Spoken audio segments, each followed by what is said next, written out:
ทางเหยื่อหั่นนะได้บ่ ใช้ปลั๊กไฟก็เอามาให้มึงก่อน มันยังบ่ทันสุกตัวนี้เนี่ย โอ้หอมนี่เหรอย าน ค่อยมี ที่ อยู่ สุก มือ ที่ อื่นมือหน้าเขาจะเอามาให้เด้อ โดยยาน เจ้าเปลี่ ที่ ยนเอ สุ ง ก เป็นที่ เป็น อ่าย านที่สุกแต่ บ่มืออื่นก็จะเอาหัวนี่มาเขาจะเอาให้เจ้า ยาน เจ้ามาใช้เอง คนคิดดู เด้อ มันยากนะแต่มันสดคือมัน เนี่ยนี้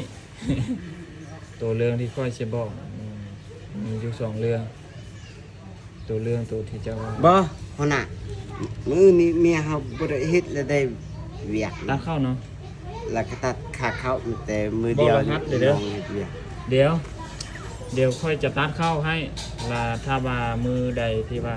มาคืนเฮ็ดคืนก็จะพัวพันเอารหัสไม่บางทีรหัสเก้ามันค่อยจะส่งก็ผู้ไม่ เดี๋ยวแต่รหัสเพิ่นนั้น4007 เฮ็ดแต่เจ้าว่าบ่ได้มือบ่ยังอยู่นี่คือเก้าบ่ บ่ได้ยังบ่ได้มือ ไปอยู่ พูนเลยเดี๋ยวชีพพูนเลย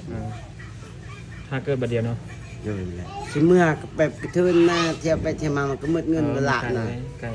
มันไก่ นี่เรื่องโตที่ค่อยจะบอกเนี่ยมันมีแจ้งการออกมา เพราะว่าโดยในบริษัทกำลังเจอปัญหาเรื่องเงินท่านช้าๆได้นิดนึง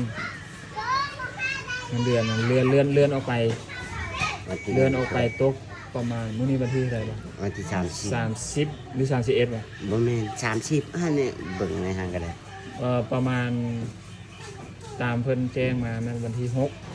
ที่7ของเดือน8เพราะว่ามันมีปัญหาทางอย่างต่างๆนั่นแหละเจอปัญหาต่างๆอันนี้เป็นเรื่องที่เขาสิบอกก็ได้ข่าวหายฮะ แล้วเมียเขาบ่มีแล้วเขากินมัน เอาไม่ได้ไปเห็นเวียกเลยเนาะ อ้าวบ่ได้ไปเฮ็ดเวียกสิกินได้ใช่ เอาอดไปเฮ็ดก็ได้ความหมายนี่ต้องเบิกเงินไปซื้อข้าวบ่ บ่เดี๋ยวนี้ สำนี มีแต่ไปหาหัวหน้าในกรมแล้วก็ขอเพิ่นเบิกเงินแล้วเวลาเงินออกแล้วเขาก็ใส่เพิ่นใจดีแล้วซื้อข้าวนี่เท่าไหร่ซื้อข้าว บ่6มื้อ ฮะซื้อข้าวเท่าไหร่ ไปเทื่อก็200,000 300,000นี่ 2-3 แสน เขาซื้อน้ำพนาเล็ดนี่นะอันนี้เขาติดหนี้ได้นี่นี่เขาซื้อ ที่นี่ครับ ติดหนี้พนาเล็ด เงินเดือนอะไรจัง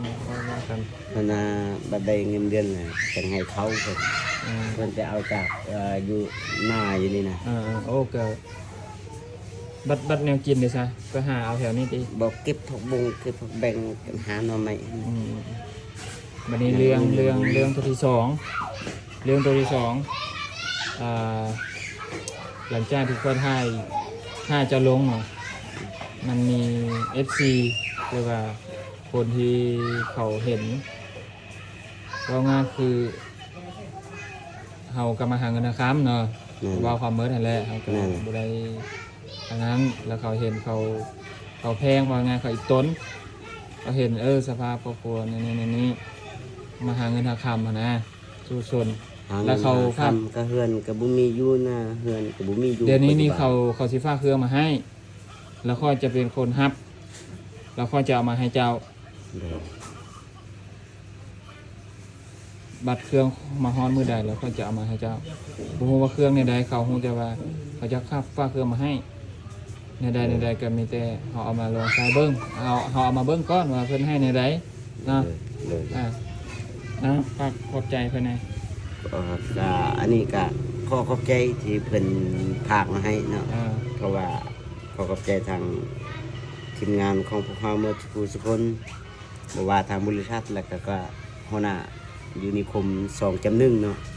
ที่ประจำอยู่นี้เนาะก็ขอขอบใจลำผู้ภาคเครื่องหั่นเนาะเป็นภาคมา ซื้อ เรีย เพิ่ ง นแม่นอยู่เวียงซื้อละน้อย ซื้อลาน้อยบอกขอขอบใจเด้อที่ซื้อลาน้อยเนาะที่เพิ่นภาคเครื่องผู้หญิงเนาะขอขอบใจละลายเด้อที่เพิ่นภาคเครื่องให้ก็บ่เป็นหยังให้โชคดีอยู่ดีมีแห้งกันแหละพอกันในคลิปหน้าเนาะสำหรับมื้อนี้ก็สวัสดี